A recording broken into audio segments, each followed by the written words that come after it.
বন্ধুরা, আজকের এই ভিডিওতে আমরা মার্বেল সিভিল ওয়ার 2 কমিকের কাহিনীকে জানতে চলেছি এবং এই ভিডিওটি এই সিরিজের সেকেন্ড পার্ট। এবং আপনারা যদি এই কমিকের প্রথম পার্টটিকে না দেখে থাকেন তাহলে আপনারা ওই পার্টটিকে প্রথমে দেখে নিন, যাতে আপনারা অতি সহজেই এই স্টোরি লাইনকে সহজেই বুঝে যেতে পারেন। এবং এই কমিকের প্রথম পার্টের ভিডিওটি ডিসক্রিপশনের মধ্যে রয়েছে। চলুন বন্ধুরা, এবার এই কমিকের স্টোরিকে শুরু করা যাক। আগের এপিসোডের মধ্যে আমরা দেখতে পেয়েছিলাম ওহাইও স্টেট ইউনিভার্সিটির মধ্যে টেরিজন ক্লাউড এসে যাওয়ার জন্য ওলেসিস নামক একটি ইনহিউম্যান নিজের পাওয়ারকে পেয়ে যায় এবং সেই পাওয়ারের সাহায্যে ফিউচারের সমস্ত ঘটনাকেই দেখতে পাচ্ছিল। ওলেসিস দেখতে পায় পুরো শহরই ধ্বংস হয়ে গিয়েছে। এই জন্যই ইনহিউম্যান যখন তার কাছে পৌঁছে যায় তখন সে এটির সম্বন্ধে ইনহিউম্যানকে বলে দেয়। এরপরে যখন একটি সিলেস্টিয়াল জায়ান্ট ম্যানহাটন শহরের মধ্যে অ্যাটাক করে দেয় তখন সমস্ত সুপারহিরোরা একসাথে এসে তার সাথে লড়াই করতে থাকে এবং তারা ওই লড়াইকে জিতেও যায়। এরপরে ক্যাপ্টেন মার্বেল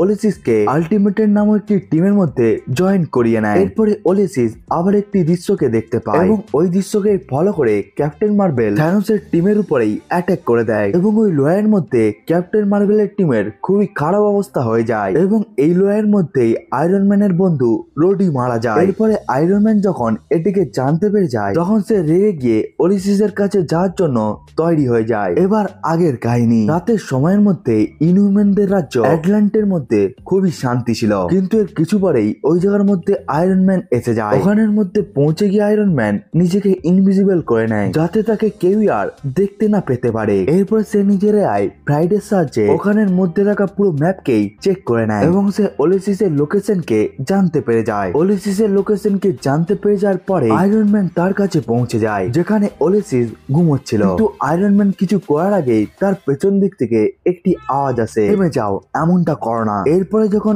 আয়রন ম্যান পিছনের দিকে তাকায় তখন সে ইনহিউম্যানের রানী মেডুসাকে দেখতে পায়। সে বলতে থাকে ক্যাপ্টেন মার্বেল তাকে আগে থেকেই বলে দিয়েছে যে তুমি এখানে আসবে বলে। সে আরো বলতে থাকে আমি জানি টনি, তোমার বন্ধু মারা যাওয়ার জন্য তুমি খুবই বেশি দুঃখিত, জন্যই তুমি আমার কথাকে শুনো এবং তুমি নিজের ঘরের মধ্যে পৌঁছে যাও, আমরা এই ব্যাপারে পরে কথা বলবো। তখনই আয়রন ম্যান বলতে থাকে আমি তোমার সাথে নয়, বরং আমি এখানে ওলেসিসের সাথে কথা বলতে এসেছি। এই কথাকে শোনার পর মেডুসা বলতে থাকে ওলেসিস আমাদের রাজ্যে বসবাস করে এবং আমি এই পুরো রাজ্যের রানী। এরপরেই আয়রন ম্যানের এআই তাকে বলে দেয় যে তার আর্মারের প্রোটেকশনকে ভেঙে দেওয়া হয়েছে। তখনই আমরা দেখতে পাই মেডুসা নিজের চুলের সাহায্যে আয়রন ম্যানের পুরো আর্মারকেই জড়িয়ে নিয়েছে। সে বলতে থাকে আমি তোমার অবস্থাকে বুঝতে পারছি টনি, কিন্তু আমি এই জায়গার মধ্যে কিছুকেই হতে দেব না, এই জন্যই প্লিজ তুমি এই জায়গা থেকে চলে যাও। তখনই আয়রন ম্যান বলতে থাকে আমি তোমার খুবই বেশি সম্মান করি এবং আমি তোমার কথাগুলোকে শ্রদ্ধাও করি, কিন্তু তুমি এই জায়গার মধ্যে অনেক কিছুকেই করে নিয়েছো, এই জন্য এখন সিচুয়েশন পুরোপুরি ভাবে পরিবর্তন হয়ে গিয়েছে। তখনই আয়রন ম্যান মেডুসাকে খুবই শক্তিশালী একটি ইলেকট্রিক শক দিয়ে দেয় এবং ওই ইলেকট্রিক শকের জন্যই মেডুসা অনেকটাই দূরে গিয়ে পড়ে যায়। এর কিছু পরেই ওই জায়গার মধ্যে অনেকগুলোই ইনহিউম্যান এসে যায় যারা এক এক করে আয়রন ম্যানের সাথে লড়াই করতে শুরু করে এবং ওই লড়াইয়ের মধ্যেই ক্রিস্টালও এসে যায়। সে আয়রন ম্যানের আর্মারের উপর খুবই শক্তিশালী একটি অ্যাটাক করে যার ফলে আয়রন ম্যানের আর্মার ব্লাস্ট হয়ে যায়, কিন্তু ওই ব্লাস্টের পর হ্যাং ম্যাগই বলতে থাকে এটি হলো আয়রন ম্যানের একটি প্ল্যান। সে এই জায়গার মধ্যে একটি রিমোট কন্ট্রোল আর্মারকে পাঠিয়েছিল যাতে তোমরা এই আর্মারের সাথে বিজি থাকো এবং সে যাতে ওলেসিসকে নিয়ে এই জায়গা থেকে চলে যেতে পারে। এবং দেখো এখানে আয়রন ম্যান ওলেসিসকে এই জায়গা থেকে নিয়ে চলে গিয়েছে। অন্যদিকে আলটিমেটের হেডকোয়ার্টারের মধ্যে ক্যাপ্টেন মার্বেল এই সমস্ত ঘটনার ইনফরমেশনকে পেয়ে যায়। এই কথাকে শোনার পর ক্যাপ্টেন মার্বেল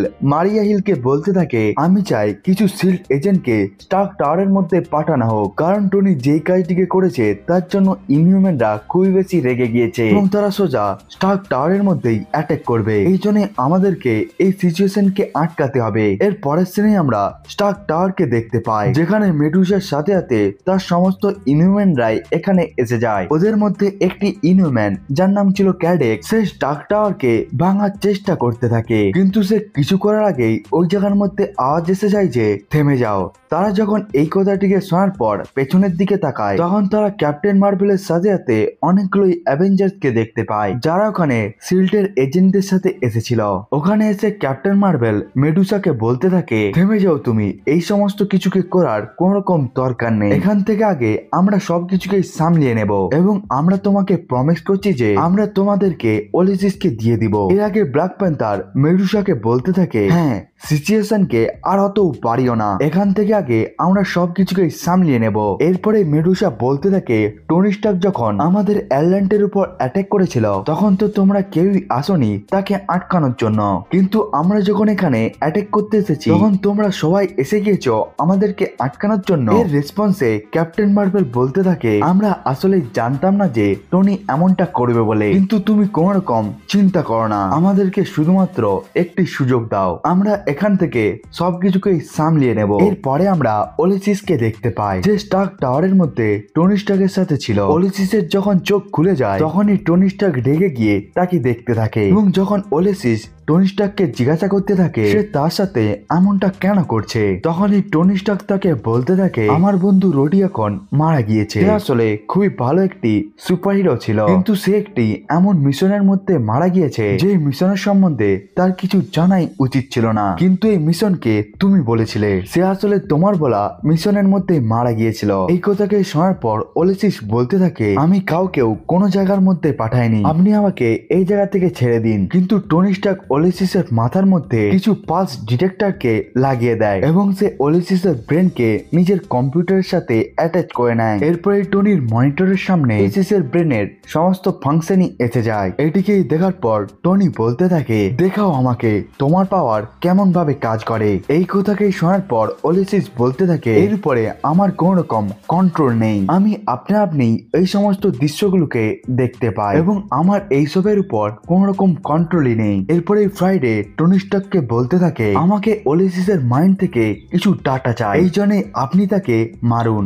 এর জন্য টনি স্টার্ক যখন নিজের পাঞ্চকে উঠিয়ে নেয় তখনই ফ্রাইডে তাকে আটকিয়ে নেয়, থেমে যাও, তাকে মারার কোন রকম দরকার নেই, ওলিসিসের ভয় আসলে আমাকে সমস্ত রকমের ডাটা দিয়ে দিয়েছে। এরপরেই ওলিসিস টনি স্টার্ককে জিজ্ঞাসা করতে থাকে, স্যার আপনি আমার কাছ থেকে কি চান? এর উত্তরে টনি তাকে বলতে থাকে, আমি জানি আমার সাথে আজকে আমার বন্ধুদের লড়াই হবে, কিন্তু আমার তো এটিকে জানা উচিত আমি কেন এবং কিসের জন্য আমার বন্ধুদের সাথে লড়াই করছি, এই জন্যই আমি তোমার সম্বন্ধে সবকিছুকেই জানছি। এরপরে ফ্রাইডে টনি স্টার্ককে বলতে থাকে, কেউ আসলে সিকিউরিটিকে ভেঙে ভেতরে আসার চেষ্টা করছে। এই কথাকে শোনার পর টনি ওলিসিসের হাতকে খুলে দেয় এবং সে ওলিসিসকে বলতে থাকে, সবার সামনে নর্মাল হয়ে থাকো। কিন্তু ওলিসিস বলতে থাকে, কেন, আমার সম্বন্ধে কি আপনি আর কিছুকেই জানতে চান না? এর উত্তরে টনি বলতে থাকে, আমি তোমার ব্রেনের একটি কপিকে বানিয়ে নিয়েছি, এই জন্যই আজকে লড়াইয়ের পর যদি আমি বেঁচে থাকি তাহলে আমি সবকিছুরই প্রমাণকে পেয়ে যাব।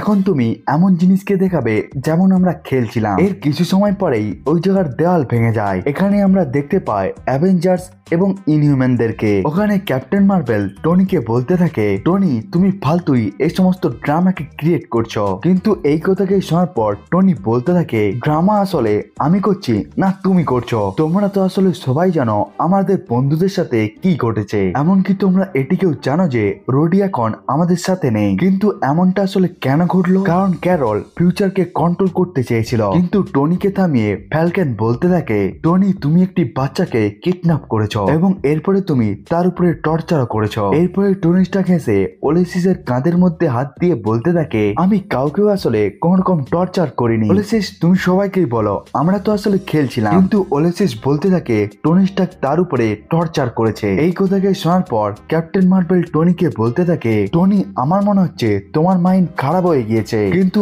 এই কথার মাঝেই ওলিসিসের মাইন্ডের মধ্যে ব্যথা হতে শুরু হয়ে যায় এবং সে মাটির মধ্যে বসে পড়ে এবং তার চোখ আবার লাল হয়ে যায়। এরপরে সে আবার আরেকটি দৃশ্যকে দেখতে পায়। সে দেখতে পায় হাল্ক আসলে পাগল হয়ে গিয়েছে এবং সে আসলে একটি পুরো শহরকেই ধ্বংস করে দিয়েছে এবং তার এক হাতে ক্যাপ্টেন মার্ভেল রয়েছে এবং তার অন্য হাতে আয়রন ম্যান। এই দৃশ্যকে দেখার পর ওলিসিস এই ব্যাপারে সবাইকেই বলে দেয়। এরপরে ক্যাপ্টেন মার্বেল সোজা ব্রুস ব্যানারের কাছে পৌঁছে যায়, যে একটি সিগারেট ফ্যাসিলিটির মধ্যে 1 বছর ধরে কাজ করছিল। ক্যাপ্টেন মার্বেলকে ওই জায়গার মধ্যে দেখার পর ব্রুস ব্যানার তাকে বলতে থাকে, ক্যারেল তুমি এই জায়গার মধ্যে কেন আসলে? কিন্তু এর পরের সিনের মধ্যেই আমরা ম্যানহাটনের কোর্টের সিনকে দেখতে পাই, যেই কোর্টের মধ্যে ক্যারেল ড্যানভার, টনি স্টার্ক এবং ক্লিন্ট বেল্টারের সাথে সাথে ওখানে আরো কিছু অ্যাভেঞ্জার্সদের ট্রায়াল চলছিল এবং এই পুরো ট্রায়ালকে কন্ডাক্ট করছিল ম্যাড মেডক। এখানে ম্যাড মেডক ক্যারল ডেনভারকে বলতে থাকে 19 জুলাইয়ের মধ্যে তাদের সাথে ব্রুস ব্যানারের যে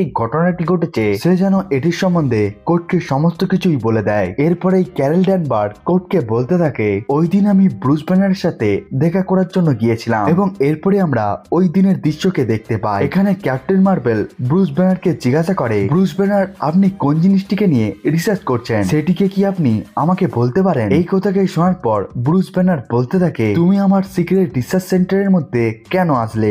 এই ব্যাপারে তো আসলে কেউই কোন রকম জিনিসকেই জানে না। এর আগে ক্যাপ্টেন মার্বেল ব্রুস ব্যানারকে এই প্রশ্নের উত্তরকে দেওয়ার জন্য বলে এবং এরপরেই ওই জায়গার মধ্যে টনি স্টার্কও এসে যায়। এরপরে ডক্টর ব্যানার উত্তর দিয়ে তাদের দুজনকে বলতে থাকে, আমি জেনেটিক ক্যালকুলেশনের উপর কাজ করছি, কিন্তু তুমি ছাড়ো এইসবের সম্বন্ধে তুমি কিছুই জানো না। এর আগে টনি স্টার্ক ডক্টর ব্যানারকে বলতে থাকে, চলো ব্রুস আমরা বাইরে গিয়ে কথা বলবো। এরপরে সে ডক্টর ব্যানারের কাঁধের উপর হাত দিয়ে দেয়, সিচুয়েশন যেমনই হয়ে যাক না কেন তুমি এখানে শান্ত থাকো, আমি তোমার সাথে রয়েছি। এরপরে তারা তিনজনই যখন বাইরে চলে আসে তখনই ব্রুস ব্যানারের সামনে সমস্ত সুপার হিরোই এসে যায় এবং সে এই জায়গার মধ্যে সমস্ত সুপার হিরোদেরকে দেখে অবাক হয়ে যায়। সে টনিকে জিজ্ঞাসা করে এটি কি। এরপরে ক্যাপ্টেন মার্বেল ব্রুস ব্যানারকে ওলিসিসের সাথে দেখা করায় এবং এখনো পর্যন্ত যা যা ঘটেছে সেটির সম্বন্ধে সে ব্রুস ব্যানারকে বলে দেয় এবং এই সময়ের মধ্যেই হ্যাংক ম্যাগয় ব্রুস ব্যানারের কম্পিউটারকে হ্যাক করে নেয় যাতে সে জানতে পারে ব্রুস ব্যানার আসলে কি করছে। এরপরে ব্রুস ব্যানারের সমস্ত ডাটাকে দেখার পর ডক্টর হ্যাংক ম্যাগয় সবাইকেই বলে দেয় যে ডক্টর ব্যানার নিজের উপর একটি এক্সপেরিমেন্ট করছে। এই কথাকে শোনার পর টনি স্টার্ক এবং ক্যাপ্টেন মার্বেল বলতে থাকে, তোমার এই এক্সপেরিমেন্টের সম্বন্ধে আমাদেরকে বলা উচিত ছিল, তোমার একাই এরকমের এক্সপেরিমেন্টকে করা একদম ঠিক নয়। কিন্তু তখনই মারিয়া হিল সামনে এসে যায় এবং সে ব্রুস ব্যানারকে বলতে থাকে, আমাকে ক্ষমা করে দিন, কিন্তু আপনাকে আসলে আমাদেরকে সেলের মধ্যে বন্ধ করতে হবে। তখনই ব্রুস ব্যানার বলতে থাকে, আমি 1 বছর ধরে হালকে পরিবর্তন হয়নি এবং আমি এই জায়গার মধ্যে বসবাস করছি তোমাদের সবার থেকে দূরে, কিন্তু আজ তোমরা হঠাৎ করেই আমার কাছে এসে যাও এবং তোমরা আমার বিরুদ্ধে এমন ধরনের শাস্তি দিচ্ছ যেটিকে আসলে আমি করিনি। এটির আসলে মানে কি? এরপরে আমরা একটি তীরকে উড়ে আসতে দেখতে পাই যেটি ব্রুস ব্যানারের মাথার উপর গিয়ে লেগে যায় এবং এর কিছু পরেই আরেকটি তীর এসে যায় যেটি ডক্টর ব্যানারের পিঠের মধ্যে ঢুকে যায়। এর ফলে ডক্টর ব্যানারের ওই জায়গার মধ্যেই মৃত্যু হয়ে যায়। এই দৃশ্যকে দেখার পর সমস্ত সুপারহিরোরাই অবাক হয়ে যায়। এরপরে তারা ওই ডাইরেকশনের দিকে চলে যায় যে দিক থেকে আসলে তীর এসেছিল এবং তারা আগে গিয়ে একটি গাছকে দেখতে পায় এবং তারা জানতে পেরে যায় ওই তীরটি আসলে ওই গাছ থেকেই এসেছিল। এরপরে তারা যখন আগের দিকে আগিয়ে আসে তখন তারা ওই গাছের মধ্যে হকাইকে দেখতে পায়। এরপরে হকাই নিজের দুটো হাতকে আগিয়ে দিয়ে নিজেকে গ্রেপ্তার করিয়ে নেয়। এরপরে হকাইকে সবার সামনে নিয়ে আসা হয় এবং ক্যাপ্টেন মার্বেল তাকে জিজ্ঞাসা করতে থাকে সে এটিকে কেন করলো এবং এর পরের মুহূর্তেই হকাইয়ের কাছে ক্যাপ্টেন আমেরিকা অর্থাৎ স্টিভ রজার্স এসে যায়। ক্যাপ্টেন আমেরিকা এখানে হকাইকে বলতে থাকে, তুমি আমার দিকে তাকাও এবং তুমি বলো তুমি এই কাজটিকে কেন করলে। এর উত্তরে হকাই বলতে থাকে, আমি এই কাজটিকে এই জন্যই করেছিলাম কারণ ব্রুস ব্যানার আমাকে এটিকে করার জন্য বলেছিল। এই ব্যাপারটি আসলে অনেক পুরনো। একদিন যখন আমি বারের মধ্যে বসেছিলাম তখন ব্যানার আমার কাছে এসে গিয়েছিল এবং সে আমাকে একটি বক্স দিয়ে দেয় এবং যখন আমি ওর ভিতরে একটি জিনিসকে দেখতে পাই তখন ব্যানার আমাকে বলে দিয়েছিল যে আমার হাল্ক হয়ে অনেক বছর পেরিয়ে গিয়েছে, কিন্তু আজও আমার রাতের মধ্যে এমন কিছু স্বপ্ন এসে থাকে যেখানে আমি দেখতে পাই যে হাল্ক আনকন্ট্রোল হয়ে গিয়ে সবকিছুকে ধ্বংস করে দিয়েছে। এই জন্য আমি প্রত্যেক দিন নিউজ পেপারকে দেখে থাকি এবং যখন আমি নিউজ পেপারের মধ্যে হাল্কের সম্বন্ধে কিছুকেই দেখতে পাই না তখন আমি ভালোভাবে শ্বাস নিতে পারি, কিন্তু আমি জানি এমন ঘটনা হতেও পারে। এই জন্যই বন্ধু আমি চাই যখন আমি হাল্কে পরিবর্তন হয়ে যাব তখন তুমি এই তীরের সাহায্যে আমাকে মেরে দাও, কারণ এটি হলো সেই জিনিস যেটির সাহায্যে আমি মারা যেতে পারি। কিন্তু এই কথাকে শোনার পর হকাই এই কাজটিকে করবে না বলে দেয় এবং সে বলতে থাকে, আমি তোমার জীবনকে নেব না। তখনই ব্রুস ব্যানার বলতে থাকে, আমি জানি তোমাকে, তুমি আসলে এই কাজটিকে করতে পারো, এই জন্যই আমি তোমার উপরেই ভরসা করি, এই জন্যই আমি যখন হালকে পরিবর্তন হব তুমি আমাকে মেরে দাও। এরপরে আমরা আবার কোর্টের সিনকে দেখতে পাই, যেখানে সমস্ত অ্যাভেঞ্জার্সদের ট্রায়াল চলছিল। ওখানে হকাই সবাইকেই বলে দেয় যে ব্রুস আসলে নিজেই চাইতো সে যখন হালকে পরিবর্তন হয়ে যাবে তাকে যেন পুরোপুরি ভাবেই মেরে দেয়া হোক। এরপরে ডক্টর হ্যাংক ম্যাককয়কে ডেকে নেওয়া হয়, যে কোর্টকে বলতে থাকে যে মেটালের সাহায্যে ব্রুস ব্যানারকে মারা হয়েছে সেটিকে আসলে ব্রুস নিজেই ইনভেন্ট করেছিল। এটিকেই বলার পর সে কোর্টকে একটি ভিডিও দেখায়, যার মধ্যে ডক্টর ব্রুস ব্যানার এটিকে বলতে থাকে, যারা আসলে এই দৃশ্যকে দেখছে তাদেরকে আমি বলতে চাই যে আমি আসলে মারার জন্য নিজেই হকাইকে বলেছিলাম, এবং আমি তাকে বলেছিলাম আমি যখনই হালকে পরিবর্তন হয়ে যাব সে যেন আমাকে মেরে দেয়। এই কথাকে বলার পর হকাইকে জিজ্ঞাসা করা হয়, তুমি তো ডক্টর ব্যানারকে হালকে পরিবর্তন হওয়ার আগেই মেরে দিয়েছ। এই প্রশ্নের উত্তরে হকাই বলতে থাকে, হ্যাঁ, কিন্তু সে হালকে পরিবর্তন হতে চলেছিল, তার চোখ পুরোপুরি ভাবে সবুজে পরিবর্তন হয়ে গিয়েছিল, এমনকি সে খুবই বেশি রেগেও ছিল। এর আগে ক্যাপ্টেন মার্ভেল বলতে থাকে, আমি জানি না হকাই এই কাজটিকে কখন করলো, সে কখন আমাদের মাঝ থেকে চলে গিয়ে গাছের মধ্যে গিয়ে বসলো এবং কখনই বা সে ডক্টর ব্যানারের জীবনকে নিয়ে এলো সেটিকে আমি জানি না, কিন্তু হ্যাঁ আমি এটিকে অবশ্যই বলবো যে হকাইয়ের এই কাজটিকে করার জন্য অনেকের জীবনই বেঁচে গিয়েছে, এবং আজ যদি ডক্টর ব্যানারও বেঁচে থাকতো তাহলেও সে এই কাজটিকেই করতো। এই কথাকে শোনার পর ম্যান মোডক তাকে জিজ্ঞাসা করে, আপনি কি এখনো ওই ইনহিউম্যান ছেলের সাহায্য নিচ্ছেন, আপনি কি এখনো তার পাওয়ারকে ইউজ করছেন? যার উত্তরে ক্যাপ্টেন মার্ভেল কোর্টকে উত্তর দেয় যে হ্যাঁ, আমি এখনো তার সাহায্যকে নিচ্ছি এবং আমি তারই পাওয়ারের সাহায্যে অনেকগুলো দুর্ঘটনাকেও আটকিয়ে নিয়েছি। কিন্তু এই কথাকে শোনার পর টনি স্টার্ক খুবই বেশি রেগে যায় এবং সে বলতে থাকে, এটি আসলে এক প্রকারের বোকামি, আমার বন্ধু ব্রুস ব্যানার খুবই ভালো একটি মানুষ ছিল, এমনকি সে অ্যাভেঞ্জারের ফাউন্ডিং মেম্বারও ছিল, আমাদের আসলে এটিকে করাই উচিত ছিল না, আমরা আসলে হলাম অ্যাভেঞ্জার্স, অন্যদেরকে রক্ষা করা হলো আমাদের কাজ, আমরা তো আসলে কারোর জীবনকেই নিতে চাই না, এগুলোকে আসলে কি আমরা ঠিক করছি? এর উত্তরে ক্যাপ্টেন মার্ভেল বলতে থাকে, এটি হলো আমাদের কর্তব্য যেটিকে আমাদেরকে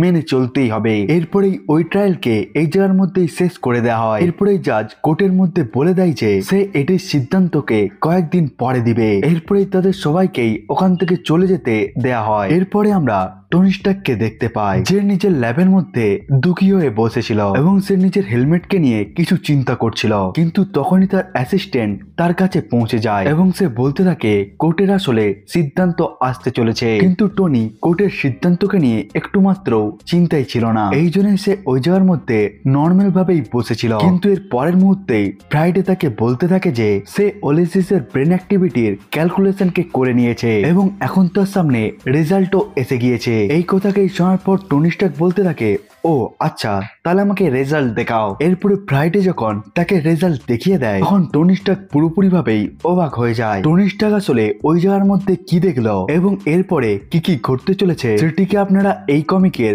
পরের পার্টে দেখতে পাবেন। বন্ধুরা, আজকের এই ভিডিওটা এতটা পর্যন্তই, দেখা হচ্ছে এই কমিকের থার্ড পার্টটিকে নিয়ে। ততক্ষণের জন্য বাই বাই বন্ধুরা।